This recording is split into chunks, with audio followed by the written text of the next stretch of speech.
सुप्रभातम बच्चों, गया गाइडेंस में आप सभी का स्वागत है। मैं हूं महेश कुमार राम और आज का जो हम लोग चैप्टर पढ़ने वाले हैं वह बहुत ही महत्वपूर्ण है और वह चैप्टर है भारतीय संस्कारा।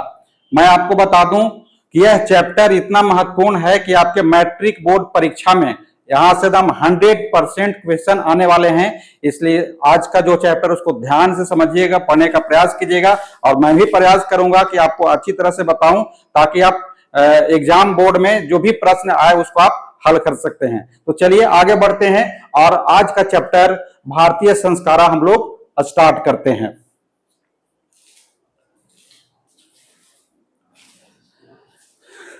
चलिए आज हम लोग जानते हैं कि संस्कार है क्या। तो संस्कार का संस्कृत में अगर हम कहें तो परिमार्जनम गुणाधानस्य, मतलब शुद्ध करना और अच्छे गुणों को अपनाना ही संस्कार कहलाता है।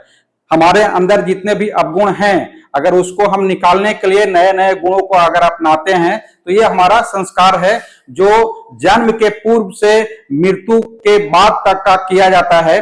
तो हम लोग आज इसी संस्कार को जानने वाले हैं, मतलब हम अपने अंदर कैसे एक नए गुण को अपना सकते हैं और हमारे अंदर जो विकार है, अवगुण है, उसको हम कैसे बाहर निकाल सकते हैं। ये सारे संभव है संस्कार के माध्यम से। तो हम लोग यहाँ पे देख रहे हैं कि जैसे ये मानव एक ठोस के रूप में है, मानव में कुछ बुराइयां होती हैं, दोष होती हैं। जब हम सद्गुण को अपनाते हैं तो हम एक संस्कारी बन जाते हैं और पूर्ण मानव बन जाते हैं। यही संस्कार कहलाता है।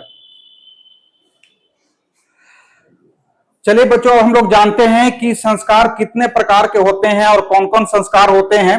तो आप स्लाइड पे आप देख रहे होंगे, आपको स्पष्ट दिख रहा होगा। जो पहला संस्कार हमारा है वह है जन्म पूर्व। पहला संस्कार कौन सा है? वह है जन्म पूर्व। आपको यहाँ पे दिख रहा होगा। जो 3 प्रकार के होते हैं जो मैं आपको आगे बतलाने वाला हूं। दूसरा जो हमारा संस्कार है वह शैशव संस्कार है और शैशव संस्कार 6 प्रकार के होते हैं जो हम लोग आगे जानने वाले हैं। तीसरा जो हमारा है संस्कार वह शैक्षणिक संस्कार है, जिसको हम लोग शिक्षा संस्कार भी कहते हैं और यह 5 प्रकार के होता है, इसको भी हम लोग आगे जानने वाले हैं। अगला जो हमारा चौथा संस्कार है वह गृहस्थ संस्कार है, जो 1 प्रकार का होता है। और जो अंतिम संस्कार है जिसको मरणोत्तर संस्कार भी कहते हैं या अंत्येष्टि संस्कार भी कहते हैं, यह 1 प्रकार के होता है। मतलब मुख्य 5 प्रकार के संस्कार होते हैं और इसके अगर भेद को लेकर के गिना जाए तो टोटल 16 प्रकार के संस्कार होते हैं जो मनुष्य के जन्म के पहले से मृत्यु के बाद तक के किया जाता है। उस संस्कार को अपनाया जाता है जिससे मानव एक पूर्ण मानव बन पाता है, संस्कारी मानव बन पाता है। तो चलिए हम लोग ये जान लिए हैं कि मुख्य 5 प्रकार के संस्कार होते हैं। इसके अगर विभेद करेंगे तो टोटल 16 संस्कार हो जाते हैं। आज हम लोग इन्हीं संस्कारों को जानेंगे और हम लोग जो भी प्रश्न आएंगे मैट्रिक की बोर्ड में उसको हम हल कर पाएंगे। तो ध्यान से इस वीडियो को देखिएगा और हम लोग आगे इसको देखते हैं। तो चलिए स्टार्ट करते हैं। जो हमारा पहला संस्कार है वह है जन्म पूर्व संस्कार, जो मैं आपको बताया कि यह 3 प्रकार के होता है। तो वह कौन कौन सा 3 प्रकार का है उसको हम लोग समझ लेते हैं। तो जो हमारा पहला संस्कार है वह है गर्भाधान संस्कार, मतलब गर्भ की रक्षा के लिए जब माएं प्रेग्नेंट होती हैं, गर्भ धारण करती हैं, तो उनकी जो गर्भ में जो शिशु होता है उसकी रक्षा के लिए जो संस्कार किए जाते हैं उसको हम लोग गर्भाधान संस्कार कहते हैं। दूसरा जो संस्कार है वह पुंसवन संस्कार, जो गर्भस्थ शिशु में अच्छे संस्कारों का आरोपण किया जाता है। मतलब जो गर्भ में बच्चा पल रहा होता है उसके अंदर हम कैसे संस्कार डालें, कैसे अच्छे गुण डालें, इसके लिए संस्कार किया जाता है। मैं बताऊं कि महाभारत में एक वर्णन है कि जब अभिमन्यु युद्ध कर रहे थे, चक्रव्यूह की युद्ध कर रहे थे, तो वो कहां से ये गुण सीखे थे। तो ऐसा कहा जाता है कि अर्जुन जब अपने पत्नी को ये सारे गुण बता रहे थे युद्ध के, तो अभिमन्यु गर्भ में ही इस बात को सुन पाए थे। इसी कारण से उनके अंदर ये गुण आ गया था। तो इसीलिए कहा जाता है कि जो गर्भवती माएं होती हैं उनको अच्छे अच्छे बातें बताना चाहिए या उनको अच्छी अच्छी किताबें पढ़नी चाहिए, अच्छे माहौल में रहना चाहिए। उनका विचार अगर उत्तम रहे तो बच्चा को जन्म लेने से पूर्व ही उसको आप मतलब विद्वान बना सकते हैं, प्रतिभावान बना सकते हैं। इसलिए इस बात को हमेशा ध्यान दिया जाना चाहिए और इसी को कहते हैं पुंसवन संस्कार, जो गर्भस्थ जो माएं होती हैं उनमें ये मतलब डाला जाता है। फिर है सीमंतोन्नयन संस्कार, जो जन्म पूर्व संस्कार का यह अंतिम है। तीसरा है गर्भवती माँ की प्रसन्नता के लिए, मतलब माँ हमेशा प्रसन्न रहे, तो ये दायित्व बनता है उस परिवार को भी कि मतलब हमको कुछ ऐसा कार्य करते रहना है, ऐसा एक्टिविटी करते रहना है जो माँ हमेशा, मतलब जो गर्भवती माँ है वो हमेशा प्रसन्न रहे, ताकि उसका जो प्रभाव है, क्योंकि उसके गर्भ में जो बच्चा पल रहा है उस पर सीधा प्रभाव पड़ता है, इसलिए माँ अगर प्रसन्न रहेगी तो बच्चा भी उसी तरह का जन्म लेगा। इसलिए हमेशा इस बात को ध्यान रखना चाहिए कि जब माँ गर्भवती होती है तो उस समय कुछ ऐसा कार्यकलाप नहीं होना चाहिए जिससे वो माँ दुखित हो, उसका मन दुखित हो, ऐसा कभी भी नहीं करना चाहिए। हमको ऐसा कार्य करना चाहिए जो वो हमेशा प्रसन्न रहे। तो बच्चों, हम लोग अभी सीखे कि जन्म पूर्व संस्कार 3 होते हैं, और तीनों में कौन कौन होते हैं तो पुनः दोहरा देते हैं। पहला है गर्भाधान संस्कार, दूसरा है पुंसवन संस्कार, और तीसरा है सीमंतोन्नयन संस्कार। चलिए अब अगला संस्कार देखते हैं। अगला जो हमारा संस्कार है वह है शैशव संस्कार, जो 6 प्रकार के होते हैं, और यह संस्कार जब बच्चा जन्म ले लेता है, इस दुनिया में आ जाता है, तब शुरू होता है, और वह 6 प्रकार के संस्कार होते हैं। तो चलिए हम लोग बारी बारी से इसको भी जान लेते हैं कि वह कौन सा अच्छा संस्कार है जो जन्म लेने के बाद किया जाता है। तो जो पहला संस्कार है वह है जात कर्म संस्कार। मतलब जब बच्चा जन्म लेता है तो पहली क्रिया क्या होती है? पहचानने की क्रिया होती है कि वह लड़का है कि लड़की है, मतलब उसका जात का विभेदीकरण होता है कि वह लड़का है कि लड़की है। तो यह जो संस्कार हुआ, मतलब उसको कहते हैं जात कर्म संस्कार। मतलब जन्म लेने के तुरंत बाद जो अनुष्ठान, मतलब पहचान की क्रिया, लड़का है कि लड़की है, ठीक है। दूसरा है नामकरण। जब बच्चा जन्म ले लेता है तो इस संसार में एक पहचान के लिए उसका नाम जरूरी है। जैसे मैं अगर आपको पढ़ा रहा हूं तो मैंने परिचय दिया कि मेरा नाम महेश कुमार राम है, तो इसी प्रकार से जो भी धरती पर जन्म लेता है उसका मतलब पहचान के लिए कोई एक नाम रखा जाता है। तो वह जो हमारा है नामकरण संस्कार, इसी में आएगा। मतलब बच्चे का हम लोग नामकरण करेंगे, उसका नाम क्या होगा। अगर लड़का होगा तो लड़के के अनुसार से हम नाम रखते हैं, लड़की होगी तो हम लोग लड़की के अनुसार से नाम रखते हैं, जैसा कि हमारे समाज में प्रचलन है, ठीक है। अगला हम लोग जानते हैं जो तीसरा है निष्क्रमण। तीसरा क्या है? निष्क्रमण है। और यह क्या है कि जब बच्चा जन्म लेता है तो कुछ दिनों के बाद, 5-6 महीनों के बाद वो क्या होता है, घुटनों पे चलना प्रारंभ कर देता है। तो उस क्रम में मतलब चलने जब लगे और चल करके वो घर से बाहर तक निकल जाए तो उसको हम लोग कहेंगे निष्क्रमण संस्कार, ठीक है। अगला हम लोग जानेंगे चौथा जो संस्कार है अन्नप्राशन संस्कार। जब बच्चा होता है, छोटा होता है, तो माँ का दूध पी करके अपने मतलब जो भोजन का है जरूरी उसको पूरा करता है। लेकिन कुछ दिनों के बाद वह, जैसे हम लोग कैसे अन्न खाते हैं उसी प्रकार से बच्चा को भी अन्न खिलाया जाता है। लगभग 6 महीने के बाद उसको ये किया जाता है, मतलब कोई भी अन्न। और ये हमारे समाज में ऐसा प्रचलन है, उसको हम लोग मीठा चीज कोई चीज खिलाते हैं। जैसे में खीर का वर्णन है कि हम लोग खीर खिलाते हैं। मतलब बच्चा जब भोजन करने लगता है, ठोस अन्न खाने लगता है, तो उस संस्कार को हम लोग कहते हैं अन्नप्राशन संस्कार। चलिए अब हम लोग जानते हैं पांचवा जो संस्कार है वह चूड़ा कर्म संस्कार। मतलब जब हमारे समाज में ऐसा रीति रिवाज है, परंपरा है कि बच्चों को मुंडन कराया जाता है। जो हमारा सर का जो बाल होता है ना, उसको हम लोग मुंडन करते हैं, मतलब हटाते हैं।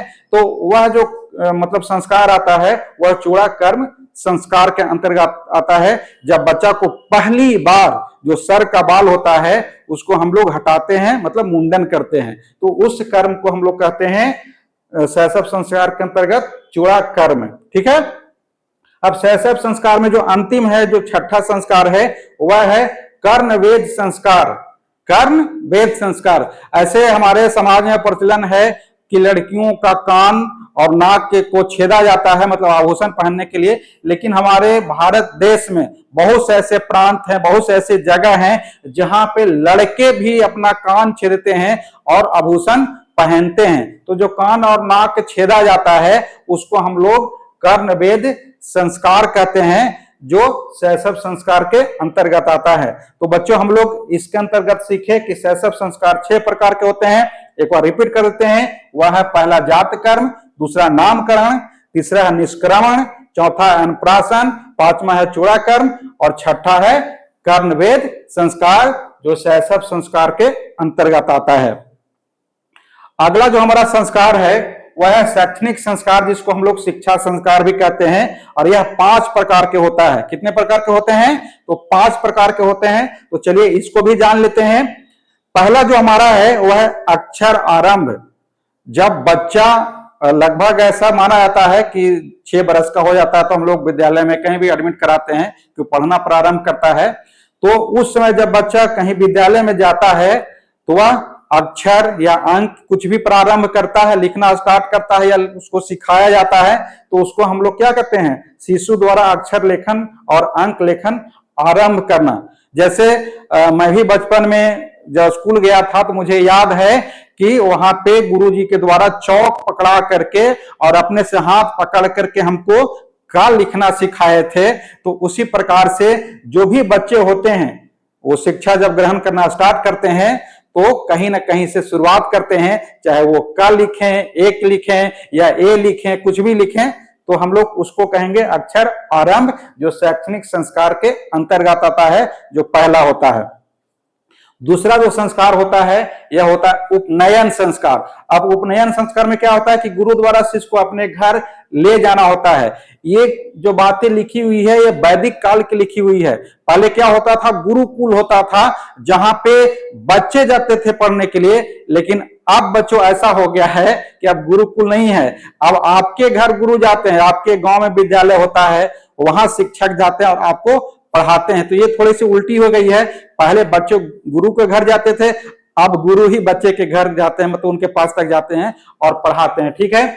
और भी क्या था कि उस समय जब बच्चा गुरु के घर जाते थे, गुरुकुल में जाते थे, तो उनका जो बाल होता था वह मुंडन कराया जाता था और वह एक मतलब नियम पालन करते थे, मतलब पढ़ने का नियम पालन करते थे, जिसको उसमें ब्रह्मचारी कहा जाता था। मतलब जितने भी बच्चे होते थे जो पढ़ने के लिए जाते थे उनको ब्रह्मचारी कहा जाता था। ब्रह्मचारी का मतलब होता है शिक्षा का नियम पालन करना। तो ये हमारा दूसरा शैक्षिक संस्कार में संस्कार है, जिसको हम लोग उपनयन कहते हैं।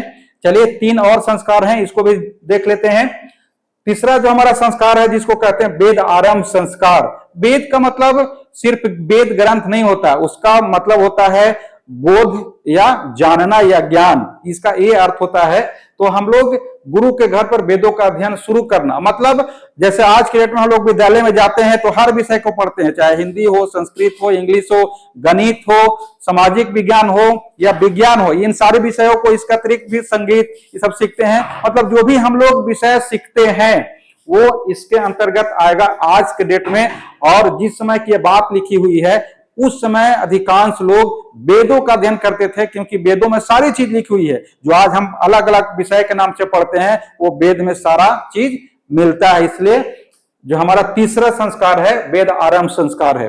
चौथा जो संस्कार है जिसको केशांत संस्कार कहते हैं, इसका एक दूसरा नाम भी है गोदान संस्कार। याद रखिएगा, शैक्षिक संस्कार में केशांत संस्कार को गोदान संस्कार भी कहा जाता है। इसका मतलब है कि गुरु के घर पर शिष्य का यहाँ गाय का दान मुक्त था। जब पहले गुरुकुल में बच्चे पढ़ने जाते थे तो ऐसी एक परंपरा थी कि जिनके बच्चे गुरु के पास पढ़ने जाते थे, गुरुकुल में जाते थे, तो उनको एक गाय का दान करना पड़ता था। और इसका एक बहुत ही अच्छा उद्देश्य था, क्योंकि गाय से हम लोग दूध पीते थे, है ना, और दूध एक ऐसा आहार है जो तुरंत हमको ऊर्जा प्रदान करती है। तो इसीलिए ऐसी परंपरा थी, जो बहुत अच्छी परंपरा थी, कि वहां पे गाय दान किया जाता था ताकि बच्चा भी दूध पी सके और गुरुजी भी दूध पी सकें। ठीक है। तो ये चौथा हमारा ये संस्कार है जिसको केशांत संस्कार और गोदान संस्कार भी कहते हैं। अब केशांत जो लिखा हुआ, गोदान को तो समझ रहे हैं गाय का दान, लेकिन केशांत का मतलब है केशकांत, जो हमारे सर का बाल होता है, इसको मुंडन किया जाता है।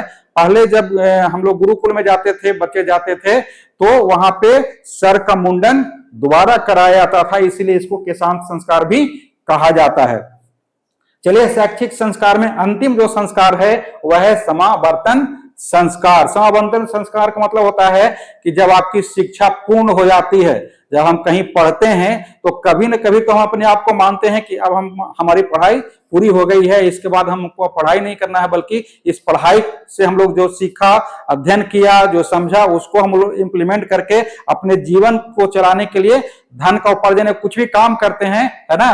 तो उसी प्रकार से जब ये शिक्षा समाप्त हो जाता है, मतलब आपकी पढ़ाई, हमारी पढ़ाई समाप्त हो जाएगी, तो उसका जो एक संस्कार होगा उसको हम लोग समावर्तन संस्कार कहते हैं, जिसको दीक्षांत समारोह भी आज के डेट में कहा जाता है। और जब ये संस्कार होता है तो उस समय गुरुजी कुछ मतलब उपदेश, अंतिम उपदेश देते थे शिष्य को कि जब तुम अपने जीवन को संचालित करने के लिए आगे जब जीवन को जिएगा तो तुमको कुछ ऐसी चीजें हैं जो पालन करना है, जो तुमको जीवन भर वो फायदा देगा।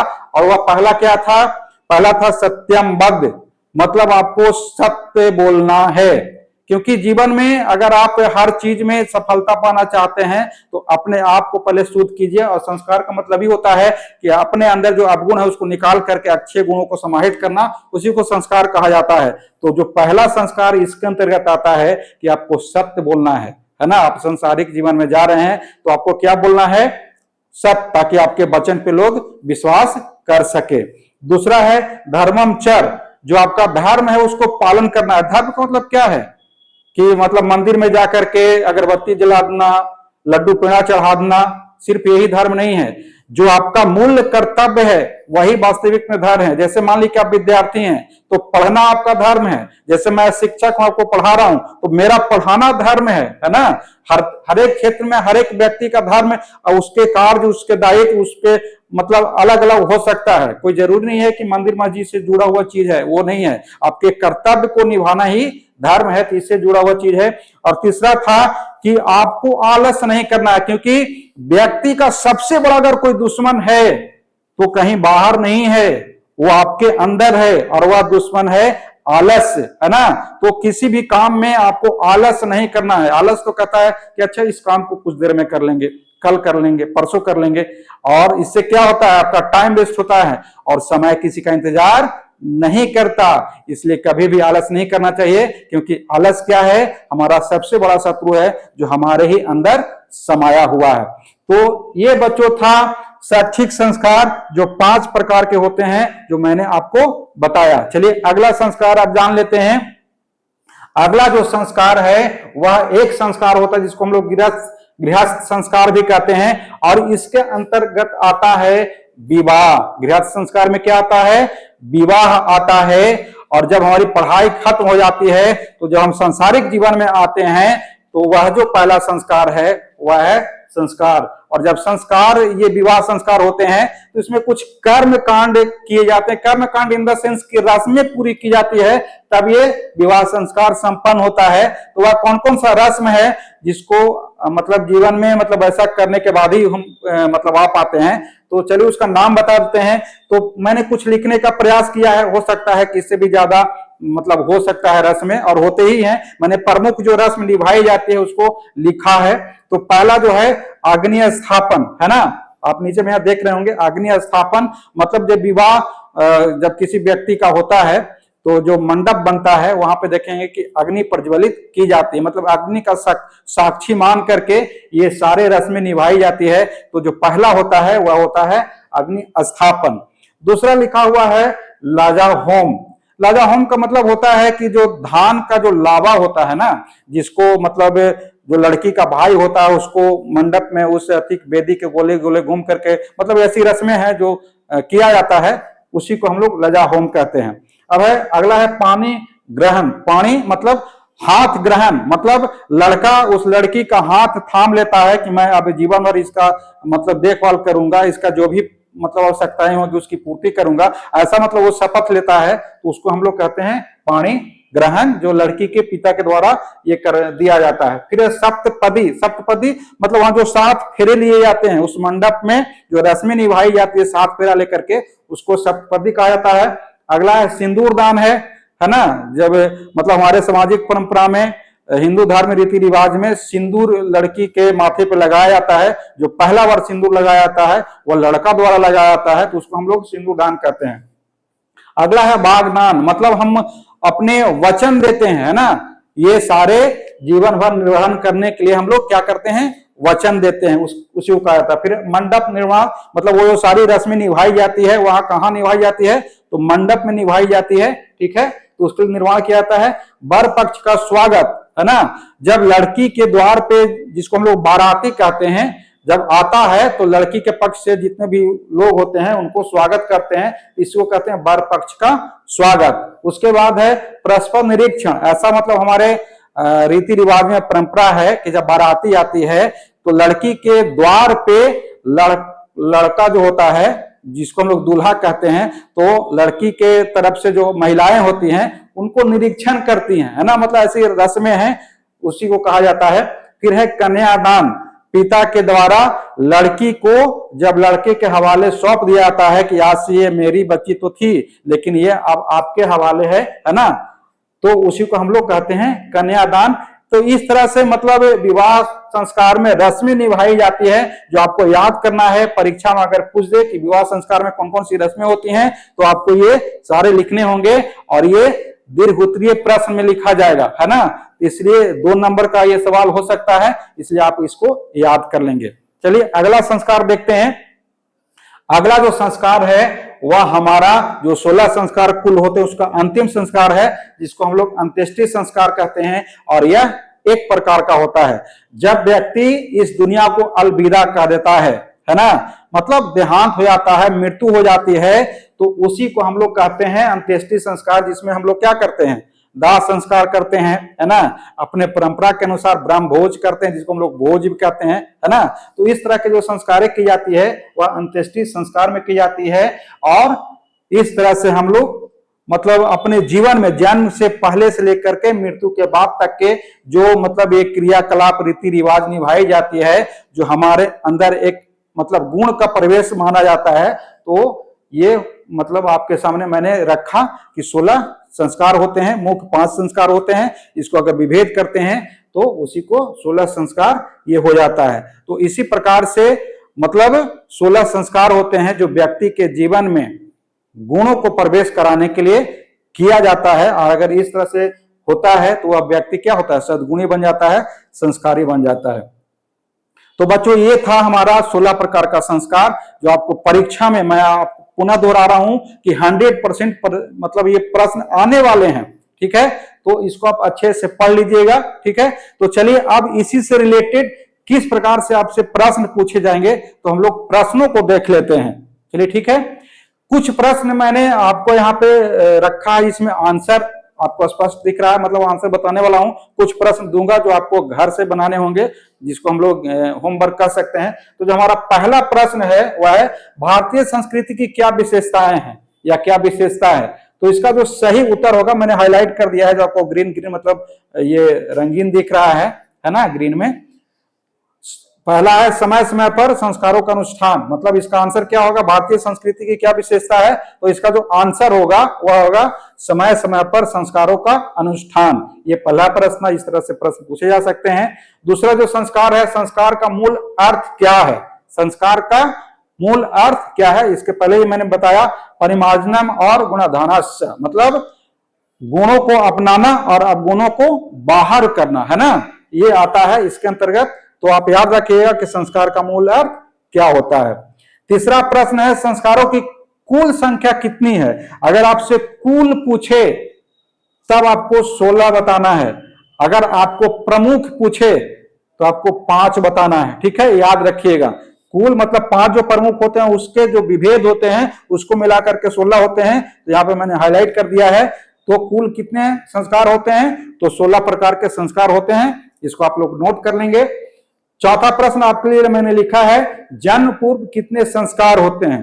जन्म पूर्व 3 संस्कार होते हैं, है ना, इसको याद रखिएगा। मतलब बच्चा जब गर्भ, मां के गर्भ में रहता है तो उस समय जो संस्कार किए जाते हैं, जो मैंने बताया, वह 3 प्रकार के संस्कार किए जाते हैं। मां के प्रसन्नता के लिए, बच्चे को स्वस्थ रहने के लिए और प्रतिभावान जन्म लेने के लिए, ठीक है। अगला जो प्रश्न है सीमंतोन्नयन किस प्रकार का संस्कार है। ये जन्म पूर्व संस्कार है ना, जन्म पूर्व का संस्कार है। ये 5 प्रकार का सवाल था। चलिए अभी और सवाल है जो आपके लिए है, 5 और सवाल है जिसका मैंने यहाँ पे आंसर हाईलाइट किया है। इसके बाद कुछ दूंगा जो आपको बनाने होंगे। छठा है बचपन के कुल कितने संस्कार है, जिसको शैशव संस्कार भी कहा जाता है। तो यह 6 प्रकार के होता है। जन्म के पहले 3, जन्म के बाद 6, याद रखिएगा, मतलब उसका डबल, दुगना, ठीक है। तो शैशव संस्कार 6 प्रकार के होते हैं। सातवां प्रश्न है, प्राचीन काल में शिष्य को क्या कहा जाता है? प्राचीन काल में मतलब पुराने जब गुरुकुल का व्यवस्था था, बच्चे गुरु के पास पढ़ने जाते थे, तो उसमें क्या कहा जाता था? तो उसमें बच्चे को ब्रह्मचारी कहा जाता था। आज उसी को हम लोग स्टूडेंट कहते हैं, विद्यार्थी कहते हैं, छात्र कहते हैं, छात्रा कहते हैं, है ना, ऐसा कहते हैं। लेकिन पहले क्या कहा जाता था? ब्रह्मचारी कहा जाता था। ठीक है, ये हमारा सातवां प्रश्न था। आठवां प्रश्न है, किस संस्कार में गुरु शिष्य को अपने घर ले आते हैं? किस संस्कार में गुरु शिष्य को अपने घर ले आते हैं? मतलब जब बच्चा गुरु के पास पढ़ने जाता था, है ना, तो उस संस्कार को हम लोग उपनयन संस्कार कहते हैं। क्या कहते हैं? उपनयन संस्कार कहते हैं। और इसी संस्कार में बच्चा जब जाता था तो ब्रह्मचर्य का नियम पालन करता था, मतलब पढ़ने का जो नियम होता था उसको पालन करता था। ठीक है। नौवां जो प्रश्न है, गोदान संस्कार किस संस्कार का दूसरा नाम है? गोदान, यहां पे मैंने बताया था कि इसका दो नाम है, एक है केशांत और दूसरा है गोदान। गोदान का सीधा मतलब है गाय का दान। जब बच्चा गुरुकुल में पढ़ने जाता था तो गाय दान की जाती थी, जिससे बच्चे और गुरुजी दोनों दूध पिएंगे, है ना। दूसरा था केशांत, जब वहां बच्चा जाता था तो बच्चा का जो बाल होता था उसको मुंडन कराया जाता था, है ना, तो उसको भी इसी के अंतर्गत रखा जाता है। मतलब इसका दो नाम है, गोदान संस्कार जो केशांत में आता है। आपको यही पूछ सकता है कि केशांत किस संस्कार का दूसरा नाम है, तो आपको गोदान लिखना होगा। ठीक है। 10वां प्रश्न है, सप्तपदी मतलब 7 फेरे की रस्म किस संस्कार में होती है? अभी हम लोग जस्ट पढ़ रहे थे कि जब व्यक्ति का विवाह होता है, जब गृहस्थ जीवन में आता है तो ये संस्कार होती है, मतलब विवाह इसका आंसर होगा। 7 फेरे की जो रस्म है वह विवाह संस्कार में, जिसको हम लोग गृहस्थ संस्कार भी कहते हैं, इसके अंतर्गत आता है। तो ये 10 प्रश्न था जिसका मैंने जवाब बताया। अभी और भी प्रश्न है जो आपको गृह कार्य में है, मैं इसको पढ़ दे रहा हूं, आप नोट कर लेंगे और आपको वीडियो के डिस्क्रिप्शन में भी ये मिल जाएगा। तो जो पहला है, गर्भाधान, पुंसवन और सीमंतोन्नयन का मुख्य उद्देश्य क्या है? ऑप्शन है ए खेलकूद, बी गर्भ की रक्षा और प्रसन्नता, सी धन कमाना और डी विद्या प्राप्त करना। इसी में से कोई एक आंसर होगा, आपको लिखना है, आप लिखेंगे। दूसरा प्रश्न है, बच्चे का पहला मुंडन किस संस्कार के अंतर्गत आता है? बच्चे का पहला मुंडन किस संस्कार के अंतर्गत आता है? ऑप्शन हम पढ़ दे रहे हैं। ऑप्शन ए नामकरण, बी चूड़ाकर्म, सी कर्णवेद और डी निष्क्रमण। आपको इसका उत्तर बताना है। तीसरा प्रश्न है, शिक्षा समाप्ति पर शिष्य का गृहस्थ जीवन में प्रवेश कौन सा संस्कार है? शिक्षा समाप्ति पर शिष्य का गृहस्थ जीवन में प्रवेश कौन सा संस्कार है? ऑप्शन पढ़ रहे हैं। ए समावर्तन, बी वेद आरंभ, सी उपनयन, डी केशांत। इसका सही आंसर क्या होगा आपको बताना है। चलिए चौथा प्रश्न है जो आप ही के लिए है, मनुष्य असल में गृहस्थ जीवन में कब प्रवेश करता है? मनुष्य असल में गृहस्थ जीवन में कब प्रवेश करता है? ऑप्शन है ए जन्म के बाद, बी विवाह संस्कार के बाद, सी नौकरी लगने के बाद, डी शिक्षा शुरू होने पर। इसमें से कौन सा आंसर होगा आपको लिखना है, क्योंकि मैं अभी तुरंत पढ़ाया हूं। पांचवा प्रश्न है, मृत्यु के बाद कौन सा संस्कार किया जाता है? मृत्यु के बाद कौन सा संस्कार किया जाता है? ये हम लोग तुरंत पढ़े हैं। पहला ऑप्शन है जात कर्म, बी निष्क्रमण, सी अंत्येष्टि और डी विवाह। तो ये प्रश्न है जो आपको घर से बनाने होमवर्क में है। अगला प्रश्न और है जिसको देख लेते हैं। ये दीर्घ उत्तरीय प्रश्न है, इसका आंसर मैंने लिखा है, कुछ मैं दूंगा जो आपको घर से ही बनाना है। तो पहले इसको देख लेते हैं जो इस प्रकार से पूछेंगे, जो आपको 2 नंबर का सवाल होगा और इसमें से जरूर पूछेंगे, याद रखिएगा। पहला प्रश्न, संस्कार कितने प्रकार के होते हैं और कुल कितने होते हैं? तो संस्कार कितने प्रकार के होते हैं? तो संस्कार 5 प्रकार के होते हैं। पहला जन्म पूर्व जो 3 प्रकार के होते हैं, शैशव 6 प्रकार के होते हैं, शैक्षणिक 5 प्रकार के होते हैं, विवाह 1 प्रकार के होते हैं, अंत्येष्टि 1 प्रकार के होते हैं और कुल मिलाकर के 16 प्रकार के संस्कार होते हैं। अगला जो हमारा प्रश्न है जो दीर्घ उत्तरीय है, केशांत संस्कार को साहित्य में गोदान संस्कार क्यों कहा जाता है? केशांत संस्कार को साहित्य में गोदान संस्कार क्यों कहा जाता है? तो इसका जो सही आंसर होगा, केशांत संस्कार में गुरु के घर पर शिष्य का पहला मुंडन होता है। मतलब जो हमारा सर पे केस होता है, जिसको हम लोग बाल भी कहते हैं, उसका मुंडन होता है। इस अवसर पर गाय का दान करने की प्रमुख परंपरा थी, इसलिए इसे गोदान संस्कार भी कहा जाता है। ठीक है। चलिए तीसरा प्रश्न है जो दीर्घ उत्तरीय है, समावर्तन संस्कार के समय गुरु शिष्य को क्या उपदेश देते थे? समावर्तन मतलब जब शिक्षा समाप्त हो जाती थी तो उस समय जो संस्कार किया जाता था उससे रिलेटेड है। तो इसका उत्तर जो होगा, शिक्षा पूरी होने पर गुरु शिष्य को गृहस्थ जीवन के लिए उपदेश देते थे, जैसे सत्यम वद, आपको सत्य बोलना है अपने जीवन में, धर्मम चर, धर्म का आपको पालन करना है, और पढ़ाई में कभी भी आलस मत करना है। तो ये 3 प्रकार के उपदेश देते थे जो समावर्तन संस्कार के अंतर्गत आता है। तो ये दीर्घ उत्तरीय प्रश्न था जिसका मैंने जवाब बताया। अब कुछ प्रश्न है जो आपको बनाने हैं, ठीक है, ये डिस्क्रिप्शन में मिल जाएगा, मैं पढ़ के बता दे रहा हूं। तो जो पहला प्रश्न है, विवाह संस्कार को एक पवित्र बंधन क्यों माना गया है? विवाह संस्कार के दौरान होने वाले किन्हीं 5 प्रमुख कर्मकांडों मतलब रस्मों के नाम लिखें। अभी जो मैंने रस्म बता रहे थे ना, उसी में से आपको 5 को लिखना है। मैंने तो कई बताया है, लेकिन आपको कम से कम 5 लिखने हैं, ठीक है। ये पहला प्रश्न होगा। दूसरा प्रश्न है जो आप ही को बनाना है और ये दीर्घ उत्तरीय है। आधुनिक समय में संस्कारों का क्या महत्व है? क्या विदेशों में रहने वाले भारतीय भी इन्हें मानते हैं? पाठ के आधार पर अपने शब्दों में उत्तर दें। जो हमारा संस्कार है, क्या विदेश में रहने वाले जो भारतीय हैं क्या इसको मानते हैं? उसको आपको लिखना है, पाठ में बताया गया है ना। आपको उसके आधार पर उत्तर देना है, और उत्तर आपको 50 से 60 शब्दों में देना है, क्योंकि ये दीर्घ उत्तरीय है, ठीक है। तो ये सवाल था जो आपको बनाने हैं। तो चलिए अब हम लोग अंत में पहुंच गए हैं। तो अंत में ये जान लेते हैं कि अभी तक हम लोग क्या सीखे संस्कार के अंतर्गत। हम लोग जो इतना देर से सीख रहे हैं तो क्या सीखे, तो हम लोग अंत में देखते हैं कि संस्कारों का अर्थ केवल कर्मकांड नहीं है, मैंने पहले बताया था, बल्कि इंसान को शुद्ध और गुणी बनाना है ना। संस्कार क्या करता है? इंसान के अंदर गुणों को प्रवेश करता है और उसके अंदर जो अवगुण होता है उसको बाहर करता है। संस्कार का मतलब यही होता है, ठीक है। जीवन के हर महत्वपूर्ण चरण के लिए 16 संस्कार निर्धारित हैं। कोई व्यक्ति ऐसा इस दुनिया में नहीं है जो इस संस्कार से नहीं गुजरेगा, है ना। क्योंकि जन्म के पहले से लेकर मरने तक के जो क्रियाएं होती है, रस्में रिवाजें होती है, वह सब इसी के अंतर्गत आता है। और इस धरती पर जो भी जन्म लेगा या जन्म लिया है, सबको इस संस्कार से गुजरता है। ऐसा हमारा परंपरा बना हुआ है। प्राचीन शिक्षा पद्धति और गृहस्थ जीवन में अनुशासन और पवित्रता का बहुत महत्व है ना। चलिए अंतिम लाइन पढ़ते हुए इस चैप्टर को खत्म करेंगे कि संस्कार सिर्फ पुराने रीति रिवाज नहीं, बल्कि एक श्रेष्ठ और संतुलित इंसान बनने का विज्ञान है। अगर आप इस दुनिया में एक अच्छा इंसान बनना चाहते हैं तो आपके अंदर ये 16 संस्कार होने चाहिए। अगर 16 संस्कार में से एक भी संस्कार आपके अंतर्गत नहीं आता है तो आप पूर्ण इंसान नहीं बन पाएंगे। तो बच्चों, ये आपको वीडियो कैसा लगा आप कमेंट करके ही बताएंगे। और मैं पुनः आपको रिपीट कर रहा हूं कि ऐसा चैप्टर है जो आपको मैट्रिक के परीक्षा में 100% इसमें से क्वेश्चन पूछेगा, मैं गारंटी के साथ बता रहा हूं। इसको आप ध्यान से पढ़ लेंगे। तो आज इतना ही, हम एक नए वीडियो के साथ जल्दी मिलते हैं। तब तक के लिए जय हिंद।